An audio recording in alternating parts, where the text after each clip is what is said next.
खबर शामिल करते हैं जेलम से। यहाँ पर हेड टीचर एसोसिएशन फीमेल के ज़ेर एहतमाम सालाना खेलों के मुकाबले की इख्तितामी तकरीब तकसीम इनामात का इनेकाद government Islamia girls high secondary school number 3 में हुआ, जिसमें डिप्टी कमिश्नर जेलम नुमान हफीज़ ने बतौर मेहमान खसूसी शिरकत की। सैयद उमर अब्बास शाह की रिपोर्ट के मुताबिक इसके अलावा CEO एजुकेशन चौधरी मारूफ, डिस्ट्रिक्ट एजुकेशन ऑफिसर सैयद विलायत अली शाह, प्रिंसिपल सफिया चीमा समेत दीगर उसातिज़ा और तालिबात की कसीर तादाद ने शिरकत की।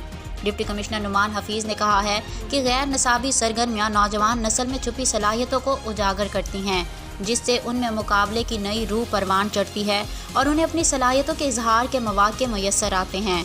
उन्होंने कहा कि आज के दौर में लड़कियां लड़कों के मुकाबले खेलों के मैदान में आगे निकल रही हैं।